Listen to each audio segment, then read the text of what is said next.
Yes, Lauren. Mayor, I want to ask you about the cuts that are coming with SEPTA and how the city is preparing. And I'm hoping that the police commissioner might also be able to talk about how his department's preparing, but specifically for the city. What is the city doing to prepare for these cuts? This could affect city workers getting to work. It could even affect how much money people are spending in the city if they are coming here. What is the city doing to prepare for them going into effect? Thank you, Lauren, for the question. And let me give you some context here.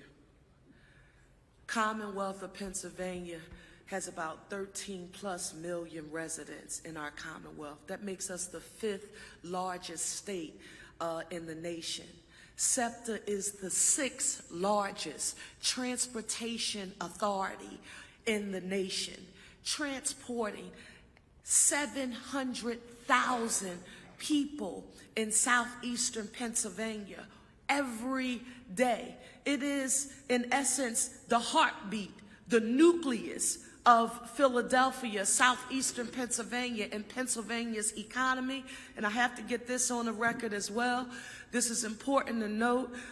Recent stat, and I have to check and see if we have any updated numbers, affirm that 40%, last time I checked, I think it was about $46 billion in general fund revenue that the Commonwealth had collected. 40% of our economic impact here in the Commonwealth, that revenue generation, comes from southeastern Pennsylvania. When Scott Sauer, who is not a politician, he's a real subject matter expert with real life lived experience, and maybe I'm a little biased because he did things the old-fashioned way. He rose up through the ranks. Scott was a surface train operator when he started. So he is an administrative and operations subject matter expert, and he earned his stripes the old-fashioned way. When he tells us that SEPTA is facing a $240 million structural deficit and won't be able to continue without those dollars, you listen and you do what our Governor Josh Shapiro did. You immediately come up with a substantive response. Governor Shapiro's recommendation to come up with a recurring revenue source that would generate $280 million plus for SEPTA, a recurring source. I'm not talking about fuzzy math. I'm not talking about tricks on the balance sheet. I'm talking about a structure that will allow the economic engine, the heart of the fabric of our economy in southeastern Pennsylvania, and thus the Commonwealth, to keep it going. This is what I want to say to you. We stand firmly behind Governor Josh Shapiro and his plan. He's been proactive, and he made sure he introduced it, and with the support and fight, let me lift up our Philadelphia legislators and leaders, and Speaker Joanna McClinton, Appropriations Chairman Jordan Harris, Appropriations Chairman Vincent Hughes in the Senate, along with Matt Bradford, our Montgomery County partner, who is the Democratic leader in the Pennsylvania House. They have done a yeoman's job in attempting to respond, not being expert articulators of the problem, but doing what the subject matter expert told you needs to do in order to keep this nucleus, the center. Without SEPTA, the center's too weak to hold. The economy doesn't work without SEPTA, and they attempted to respond. I am not there anymore. The only thing I can tell you is this. When we did, remember, Ed Rendell was Act 44, $450 million. You will remember that, the tolling of I-80. We came back when I was there and chair of the Philadelphia delegation, with a Republican governor, a Republican-controlled House, and a Republican-controlled Senate. And that's when we passed Act 89 of 2013, when we gave that $450 million that was specifically dedicated towards mass transit, because they had a structural deficit then. But we also made sure that we addressed the needs of our roads, bridges, and highways, because talking about mass transit, this is not just a southeastern Pennsylvania and Philadelphia thing. This is a Commonwealth thing. I'm thinking about the Allegheny County, Pittsburgh system as well. What do I hope will happen is John Taylor and Mike McGeehan and Secretary Shoke have been on my mind as I've watched our governor, I've watched Secretary Carroll, again, our legislative leaders, and quite frankly, all of the voting legislators who represent the city of Philadelphia fight to ensure that we can do what we need to do to keep that foundation moving. So what is the city of Philadelphia doing? I want to be very direct. The first thing that we did, working in partnership with our City Council of Philadelphia and Council President Kenyatta Johnson in particular, was that we answered the call. We speak in budgets. And the city of Philadelphia passed a budget that included $792 million in funding for SEPTA over our 5-year plan. That's operational along with capital. Now, someone called me yesterday and said, what about what's being discussed right now? Anything other than addressing the systemic structural deficit, to me, is fuzzy math. It's tricks on a budget sheet. We have to do what the subject matter experts, and that's why I keep going back to Scott Sauer. He's not a politico who just happened to assume the role. Scott is a bona fide subject matter expert, and they have told us what it is that they need. We have to make sure that we respond. I don't have a vote. I'm not at the table, so I don't have an opinion.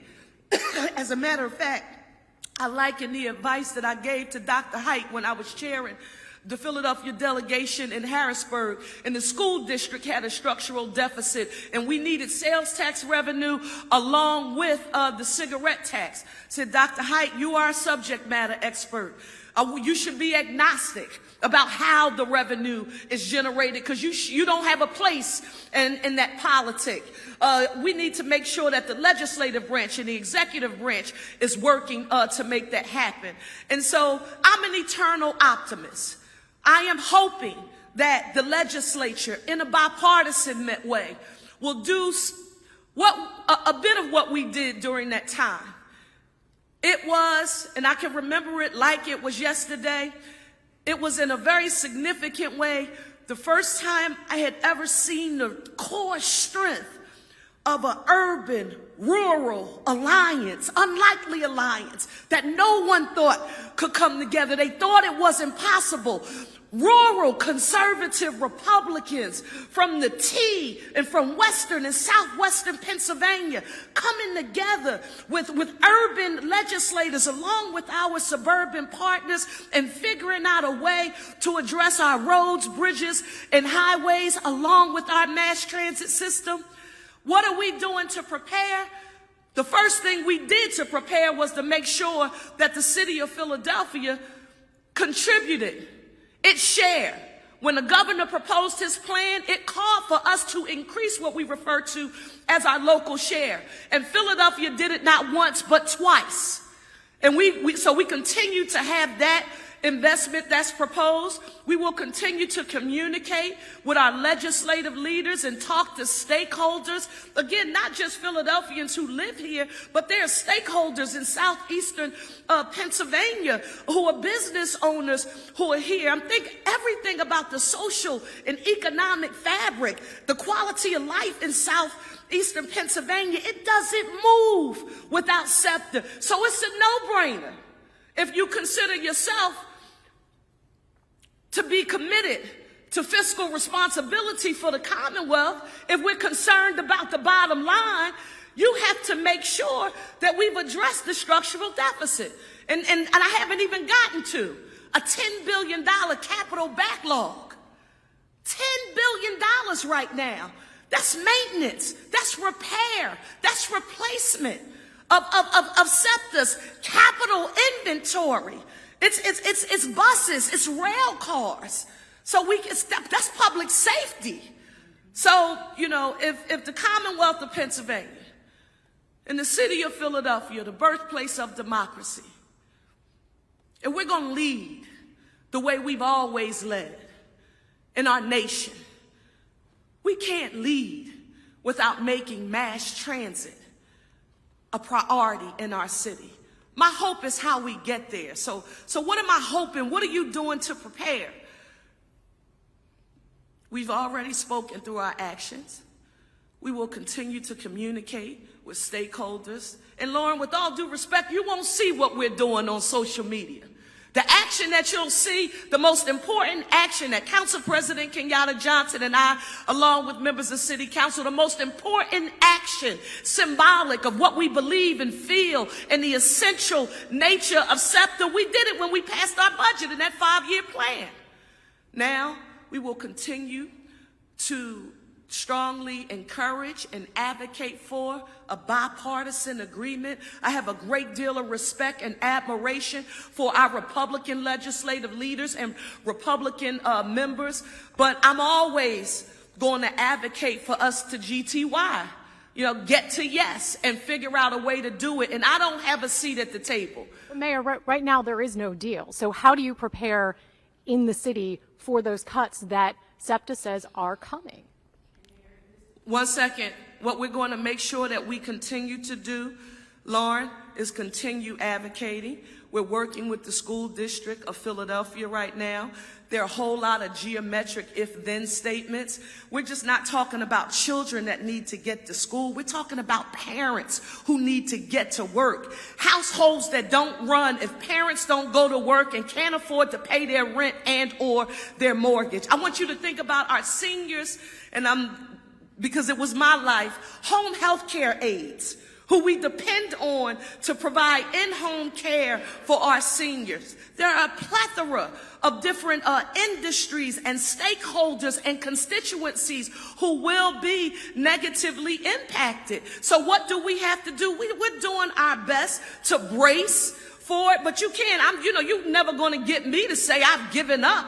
I'm throwing the flag in the air saying that it won't get done. I have faith in my governor. We stand behind our governor. I have faith in Joanna McClinton and Jordan Harris and Vincent Hughes and Matt Bradford. I have faith in the Republican leaders in Harrisburg that they will work and figure out a way to get to yes and not believe that SEPTA is a box, that is just a urban, Philadelphia, southeastern Pennsylvania thing. No, it's not. 40% of the general fund revenue collected in the Commonwealth of Pennsylvania is generated right here in southeastern Pennsylvania. So Philadelphia, Bucks, Chester, Delaware, and Mako, this is about our economic survival.